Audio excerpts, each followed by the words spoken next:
This colorless deck wants to ramp out some of the most powerful colorless creatures in Magic's history.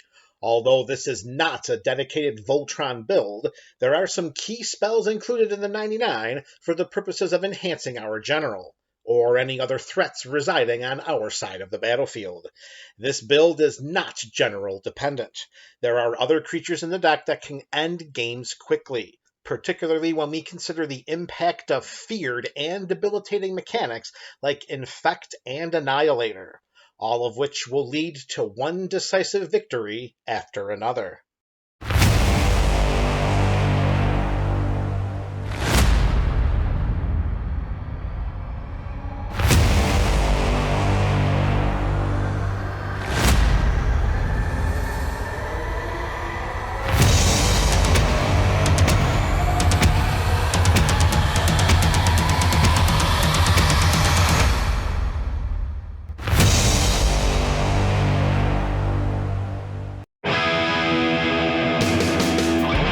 Kozilek the Great Distortion debuted in Oath of the Gatewatch and is a 12/12 Eldrazi with Menace for 8 generic mana and 2 colorless mana.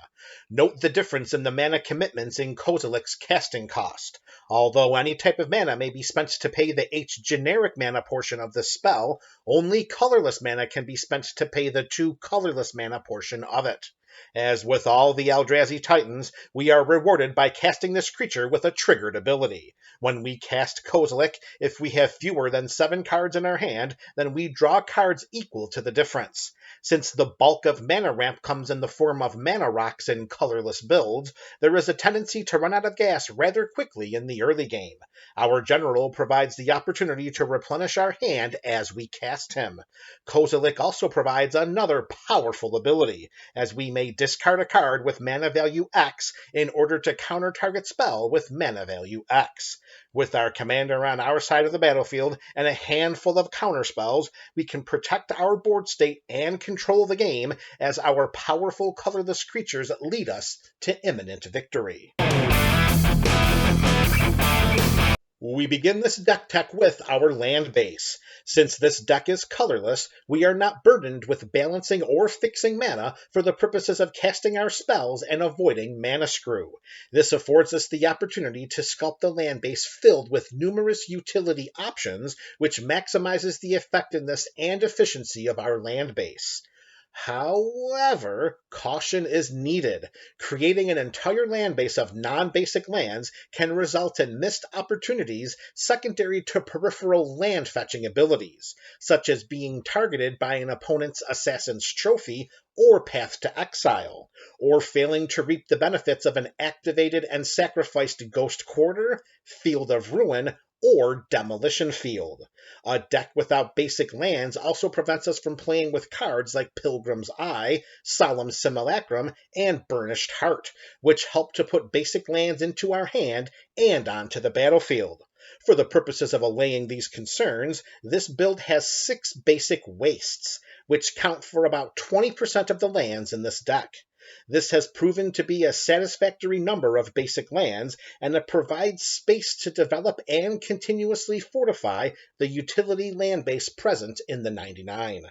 Before we feature our utility lands, let's showcase some lands that can provide more than just 1 mana. Guildless Commons enters the battlefield tapped, and when it comes into play, we return a land we control to its owner's hand. Temple of the False God can be activated only if we control at least 5 lands. When we activate Ancient Tomb, it deals 2 points of damage to us. Although these lands have some form of restriction, limitation, or detriment, they tap to add 2 colorless mana to our mana pool. Both Eldrazi Temple and Shrine of the Forsaken Gods tap to add colorless mana, but can tap to add 2 colorless mana instead if certain conditions are met. The 2 colorless mana produced by Eldrazi Temple can be spent only to cast colorless Eldrazi spells or activated abilities of colorless Eldrazi. Shrine of the Forsaken Gods can tap to add 2 colorless mana only if we control at least 7 lands. Urza's Mine, Urza's Power Plant, and Urza's Tower tap to add 1 colorless mana, but if we control all 3, then the Mine and the Power Plant add 2 colorless mana, while the Tower adds 3. Although it is not in this deck at the moment, Urza's Workshop taps to add 1 colorless mana for each Urza's land we control through its Metalcraft ability, and in this build, having at least 3 artifacts should be easier than Sunday morning. Once a copy of this land becomes available, Urza's Workshop will be added to this deck. Now let's showcase our utility lands. We begin with lands that provide card advantage. War Room allows us to pay 3 generic mana, tap it, and pay life equal to the number of colors in our commander's color identity to draw a card. Kozilek is colorless, so we will pay 0 life. Bonder's Enclave follows suit with the same 3 mana activation cost, but we can activate this ability only if we control a creature with power 4 or greater. Arch of Araska has the Ascend mechanic, which means that if we control at least 10 permanents, we will have the City's Blessing for the rest of the game. Once we have the City's Blessing, we can pay 5 generic mana and tap the Arch to draw a card. For Graveyard Recursion, we have Buried Ruin and Haven of the Spirit Dragon. We can pay 2 mana, tap and sacrifice Buried Ruin to return target artifact card from our graveyard to our hand. For the same activation cost, Haven of the Spirit Dragon returns target dragon creature card or Eugen Planeswalker card from our graveyard to our hand. Although the pickings are slim when it comes to recursive targets for the Haven, the cards that can be returned to our hand justify this land's inclusion into the 99 of this deck. For some tutoring effects, Eye of Eugen reduces the casting cost of colorless Eldrazi spells we control by 2 generic mana. We can pay 7 mana and tap Eye of Eugen to search our library for a colorless creature card, reveal it, and put it into our hand. Whenever we cast a colorless spell with mana value 7 or greater, we may sacrifice Sanctum of Eugen. If we do, then we search our library for a colorless creature card, reveal it, and put it into our hand. Note that the abilities of these lands search for colorless creature cards and not just Eldrazi. We can pay 4 mana, tap and sacrifice Inventor's Fair to search our library for an artifact card, reveal it, and put it into our hand. We can activate this ability only if we control at least 3 artifacts, which, again, is an easy-to-accomplish feat in this build. Speaking of controlling at least 3 artifacts, if we do so at the beginning of our upkeep, then we gain 1 life. Speaking of gaining life, as we transition away from card advantage effects to life gain effects, we can pay 2 mana and tap Tomb of the Spirit Dragon to gain 1 life for each colorless creature we control. We also can tap High Market and sacrifice a creature to gain 1 life. Now let's close out this deck's land base with the rest of our utility options. Darksteel Citadel only taps to add a colorless mana to our mana pool, but it also is indestructible and an artifact land, which helps us to reach the Metalcraft requirements of various cards in this build. We can pay 2 mana, tap and sacrifice the aforementioned Field of Ruin to destroy target non-basic land an opponent controls. Each player then searches their library for a basic land and puts it onto the battlefield. We can pay 2 mana and sacrifice a desert to exile all graveyards with Scavenger Grounds. At the moment, Scavenger Grounds is the only desert in this deck, but well worth the sacrifice for denying our opponents any graveyard shenanigans. We can pay 1 mana, tap and sacrifice Emergence Zone to cast spells this turn as though they had flash. Homeward Path can be tapped to have each player gain control of all creatures they own. We can pay 4 and tap Rogue's Passage to make target creature unblockable until end of turn. Note that Rogue's Passage can target an opponent's creature as well. Reliquary Tower gives us no maximum hand size, with numerous card draw effects splashed throughout this build. Pairing a fistful of cards with Reliquary Tower and Kozilek on our side of the battlefield should cause a lot of headaches for our opponents. We can pay 2 mana and tap Thespian Stage for it to become a copy of target land, except it retains this copying ability. We can tap and sacrifice Command Beacon to put our commander into our hand from the command zone. This land's sacrifice helps to mitigate paying any potential commander tax that has accrued on our general. Crawling Barrens is a great mid to late game mana sink. We can pay 4 mana to put 2 +1/+1 counters on it, and then we have the option of having it become a 0/0 elemental creature until end of turn. Note that this is a May ability, which means we can play around and avoid potential instant speed creature removal from our opponents. Our last land of this deck tech is Urza's Saga. It is a saga, and when it enters the battlefield and after our draw step, we add a lore counter to it. The first lore counter allows us to tap it to add 1 colorless mana to our mana pool. The second lore counter lets us pay 2 mana and tap it to create a 0/0 colorless construct artifact creature token that gets +1/+1 for each artifact we control. The third lore counter has us search our library for an artifact card with mana cost of 0 or 1 and put it onto the battlefield. We then sacrifice Urza's Saga. Although its presence on the battlefield is temporary, Urza's Saga can leave behind a sizable creature and a very valuable artifact, which makes it well worth the sacrifice. This may be the most powerful land in this deck. Now that our land base has been showcased, it is time to start ramping our mana and putting more cards into our hand. We begin with Mana Crypt and Jeweled Lotus. These artifacts have mana values of 0 and respectively tap to add 2 colorless mana or 3 mana of any one color.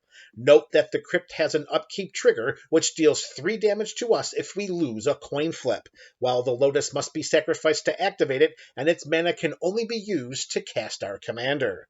Soul Ring taps to add 2 colorless mana, while Mana Vault taps to add 3. The Vault does not untap during our untap step.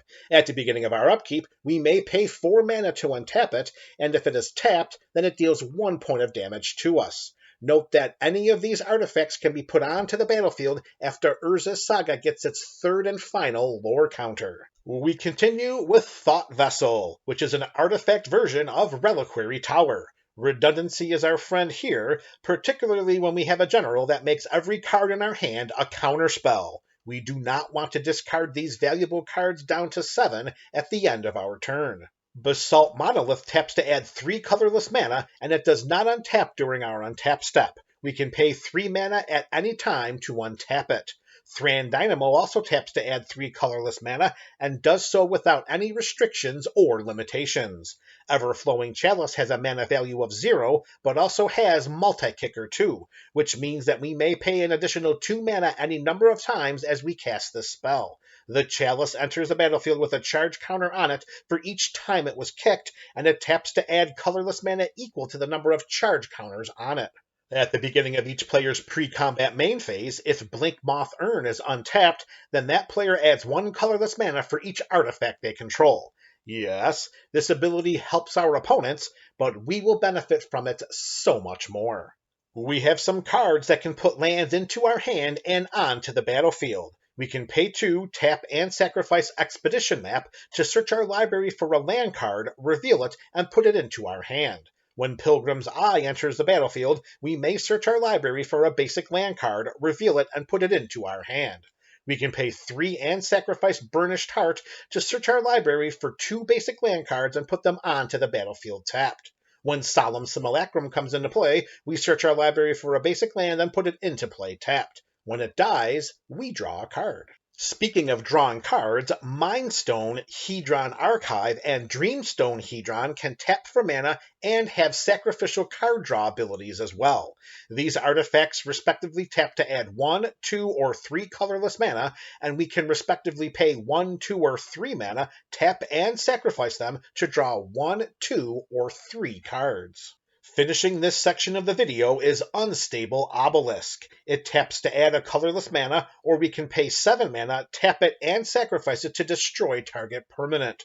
Since this is a colorless deck, our removal options are limited, which makes Unstable Obelisk a very worthy inclusion in this build.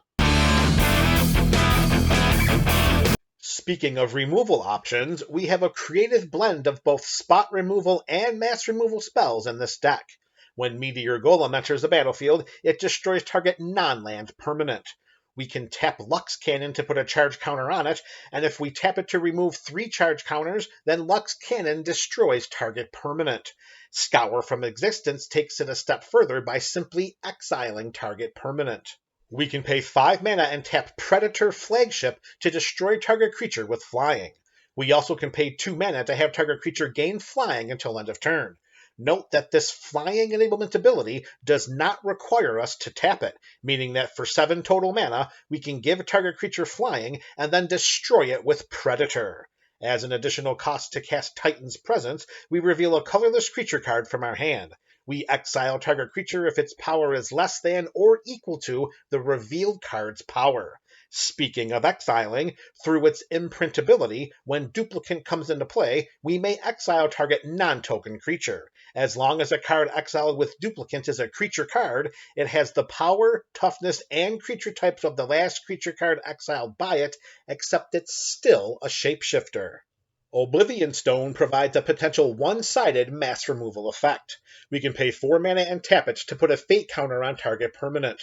If we pay 5 mana, tap it, and sacrifice Oblivion Stone, then we destroy each non-land permanent without a fate counter on it, and then all fate counters from all permanents are removed.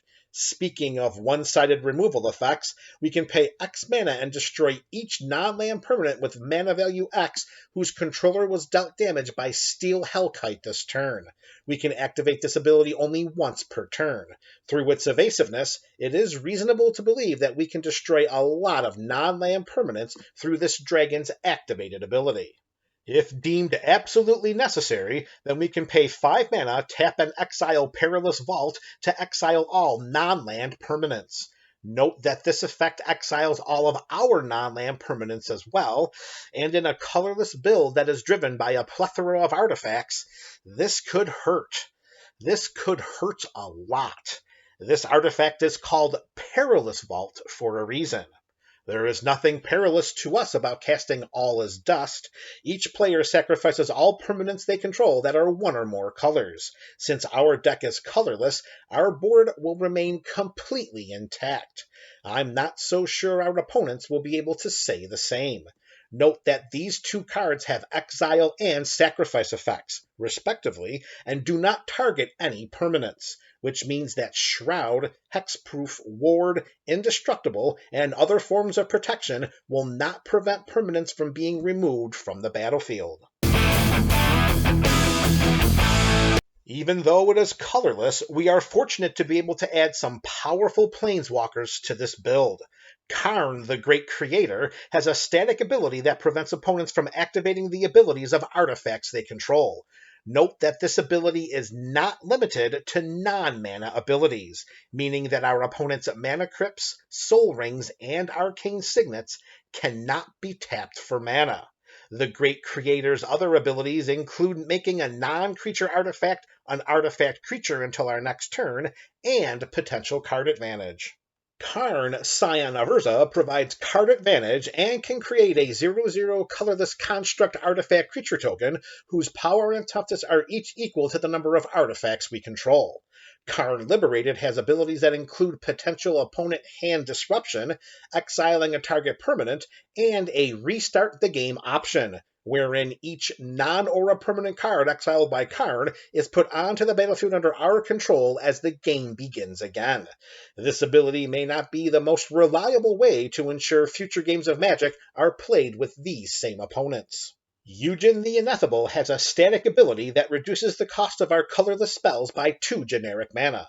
This version of Eugen also provides card advantage and destroys a target permanent that is one or more colors. The OG, Eugen the Spirit Dragon, deals 3 damage to any target, has an adjustable effect that exiles permanents from the battlefield that are one or more colors, and has an ultimate ability that gains us 7 life, draws us 7 cards, and allows us to put up to 7 permanent cards from our hand onto the battlefield.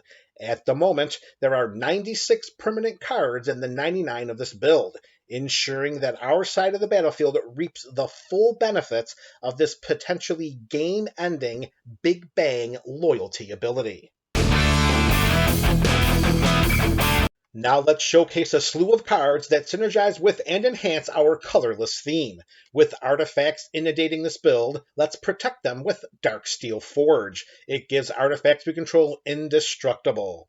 Let's enhance all things colorless with Forsaken Monument. It gives colorless creatures we control +2/+2, adds a colorless mana to our mana pool whenever we tap a permanent for colorless mana, and whenever we cast a colorless spell, we gain 2 life.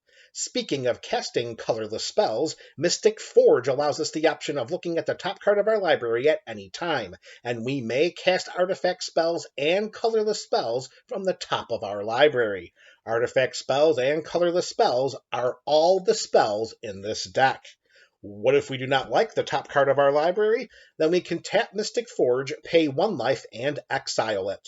With protection, enhancement, resource expansion, and extending our hand to the top of our library, these 3 cards have inordinately powerful synergies in this type of build, and they should be considered the top 3 must-have cards for any aspiring colorless deck brewers. Continuing with our artifact synergies is Unwinding Clock. We untap all artifacts we control during each other player's untap step. Untapping all of our mana rocks each turn helps to maximize the benefits of other cards like Staff of Domination and Planar Bridge. For activation costs that range between 2 and 5 generic mana, we can tap the staff to respectively gain 1 life, untap target creature, tap target creature, or draw a card. We also can pay 1 mana to untap the staff. We can pay 8 mana and tap Planar Bridge to search our library for a permanent card and put it onto the battlefield. The potential of activating these abilities multiple times during a round of turns through this dynamic makes this deck even more threatening. Our Artifact Fest continues with Manifold Key. We can pay 1 mana and tap it to untap another target artifact. Or we can pay 3 mana and tap it to make target creature unblockable this turn. Note that this ability can target any creature and not just ours. We may have Sculpting Steel enter the battlefield as a copy of any artifact on the battlefield. Mirage Mirror has a repeatable copying ability. If we pay 2 mana to activate it, then Mirage Mirror becomes a copy of target artifact, creature, enchantment, or land until end of turn. Speaking of copies, through Mimic Vat's imprint mechanic, whenever a non-token creature dies, we may exile that card. If we do, then we return each other card exiled with Mimic Vat to its owner's graveyard. We can pay 3 mana and tap Mimic Vat to create a token that's a copy of a card exiled with Mimic Vat. It gains haste and is exiled at the beginning of the next end step. Whenever we activate an ability, if it is not a mana ability, then Rings of Brighthearth allows us the option to pay 2 mana. If we do, then we copy that ability, and we may choose new targets for the copy. Although there are multiple abilities with which the rings can synergize, its most powerful partner is Basalt Monolith, particularly for its potential to create infinite mana. Here's how. We tap Basalt Monolith to add 3 colorless mana to our mana pool. We use this 3 mana to untap it.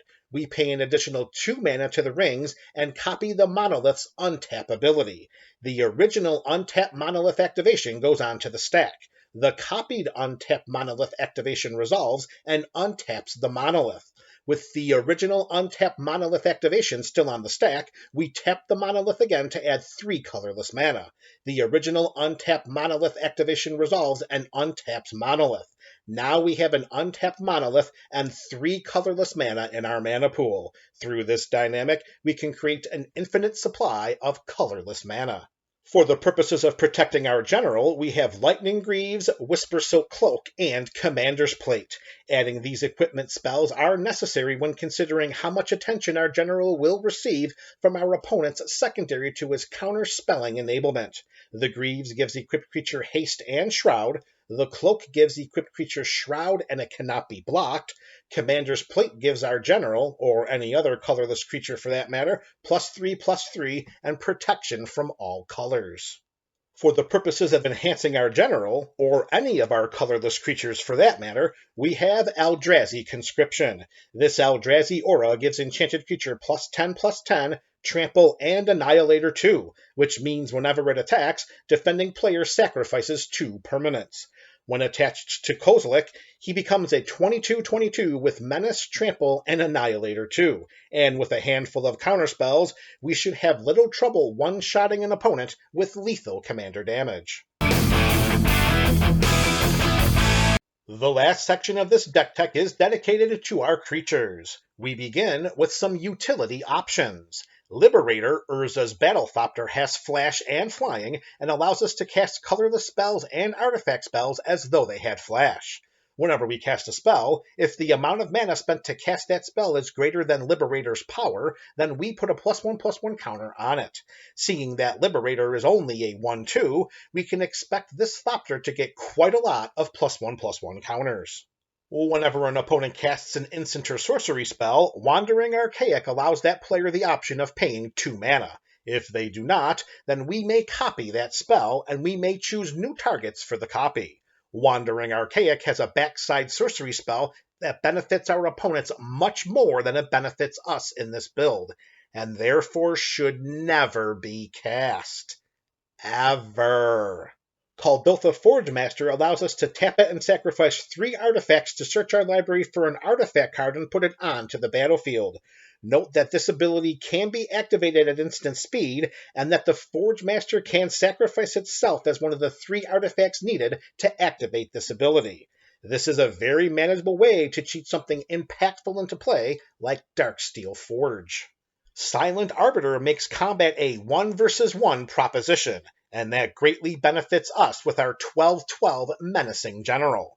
No more than 1 creature can attack each combat, and no more than 1 creature can block each combat. If Silent Arbiter restricts blockers to just 1 per combat, then our general cannot be blocked. This construct also protects us from swaths of tribal creatures and creature tokens.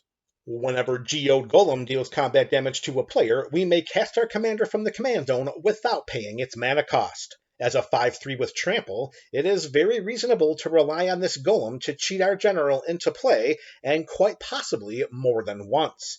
Note that we must pay any commander tax accrued by our general, even if we cast him without paying his mana cost. We can untap Endbringer during each other player's untap step. This Eldrazi has 3 different activated abilities. We can tap it to deal 1 point of damage to any target. We can pay a colorless mana and tap it to make target creature unable to attack or block this turn. We can pay 2 colorless mana and tap it to draw a card. Note the synergies present with Unwinding Clock and our mana rocks when considering the value that Endbringer provides. Alright, now is the time to start showcasing our colorless big-ins. We begin with our Eldrazi. Pathrazor of Ulamog is a 9/9 with Annihilator 3 and cannot be blocked except by 3 or more creatures. This becomes a numbers game for our opponents, and it's one that they cannot win. Each time the Pathrazor attacks, defending player sacrifices 3 permanents. Does that player have a robust enough life total to absorb 9 points of damage? Or do they block with at least 3 creatures and quite possibly lose even more permanents? It's a numbers game that they cannot win. For Eldrazi, whose mere presence on the battlefield is more disconcerting to our opponents than their combat attributes, we have It That Betrays and Void Winnower. Whenever an opponent sacrifices a non-token permanent, It That Betrays puts that card onto the battlefield under our control. It also is an 11/11 with Annihilator 2. Remember, whenever an Annihilator ability triggers, those permanents are sacrificed, and It That Betrays puts them right onto our side of the battlefield. Void Winnower's impact on the battlefield could be much worse for our opponents.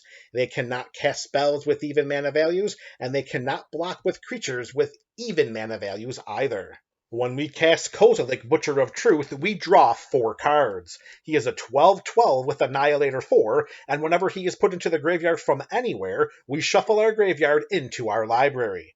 This original iteration of Kozilek is a great insurance policy against mill-themed decks due to his auto-shuffle trigger.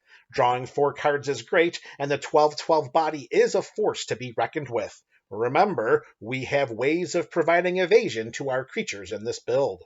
Next up, we have a pair of Ulamogs in the Infinite Gyre and the Ceaseless Hunger. When we cast the Infinite one, we destroy target permanent. It has Indestructible tattooed onto its 10/10 body, and also has the same aforementioned auto-shuffle trigger as Kozilek, Butcher of Truth. When we cast the Ceaseless one, we exile 2 target permanents.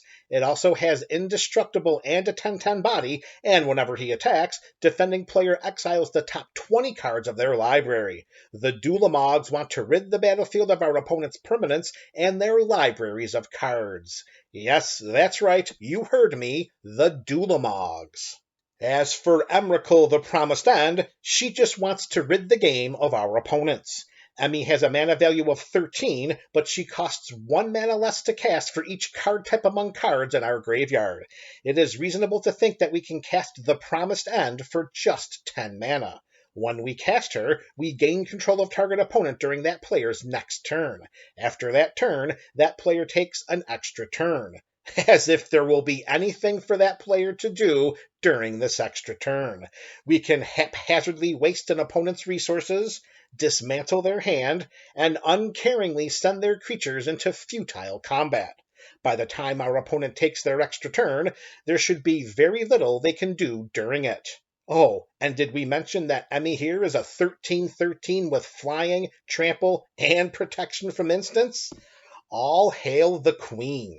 Leaving the cozy confines of our Eldrazi creatures and entering the realm of artifact creatures, we begin with Stonecoil Serpent. It enters the battlefield with X+1/+1 counters on it, and it has reach, trample, and protection from multicolored. Let's not sleep on the impact that this snake can have on the game. We can generate oodles of mana in this build, which can put oodles of +1/+1 counters on to Stonecoil Serpent. It can act as a defensive stalwart with its reach and protection, but also can be an offensive juggernaut with its trample. Versatility reigns supreme with this snake from Throne of Eldraine. Phyrexian Triniform's inclusion into the 99 of this build helps to strengthen one of the deck's weaknesses: burst creature production. It begins as a 9/9, but when it dies, it creates 3/3 colorless Phyrexian Golem artifact creature tokens. Through its Encore mechanic, we can pay 12 mana and exile Phyrexian Triniform from our graveyard. For each opponent, we create a token copy of Phyrexian Triniform that attacks that opponent this turn if able. These tokens gain haste and are sacrificed at the beginning of the next end step. We can activate this Encore ability only as a sorcery. If we have 3 opponents and Encore Phyrexian Triniform from our graveyard, then we create 3 copies of it. Either through combat, interaction, or their end step sacrifice trigger, these token copies will die. When they do, each token creates 3/3 Phyrexian Golem artifact creature tokens. In this scenario, we invest 12 mana into the Encore mechanic, get 3 9/9 attackers for a turn, and then create 9 3/3 creature tokens. That's 27 total power and toughness stretched across 9 bodies. The lack of evasiveness here is not a problem. The Triniform is in the deck for quantity over quality. We have 2 creatures left in this deck tech. Walking Ballista enters the battlefield with X+1/+1 counters on it. Once in play, we can pay 4 mana and put a +1/+1 counter onto the Ballista. We can remove a +1/+1 counter from this construct to deal 1 point of damage to any target. We have demonstrated a propensity for producing a lot of mana in this build, not to mention the potential to produce infinite mana with the aforementioned Basalt Monolith and Rings of Brighthearth combo. We can channel all of this mana into one game-ending Walking Ballista. Speaking of game ending, an opponent's game will end if Blightsteel Colossus puts enough poison counters on them. This 11/11 has Trample, Indestructible, and Infect.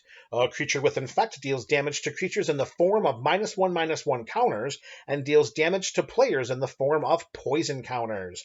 A player with at least 10 poison counters loses the game.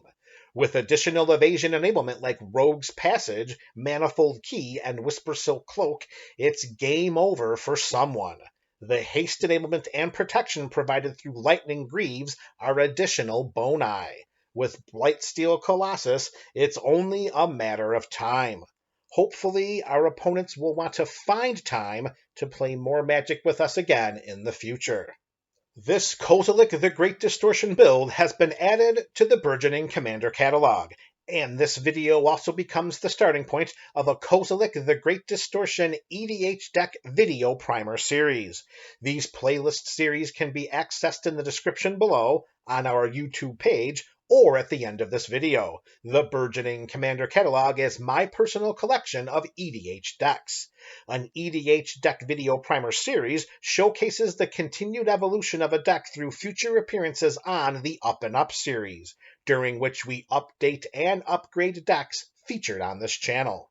The full card list for this build can be found in the description, and be sure to share your thoughts about this Kozilek the Great Distortion deck in the comments section below.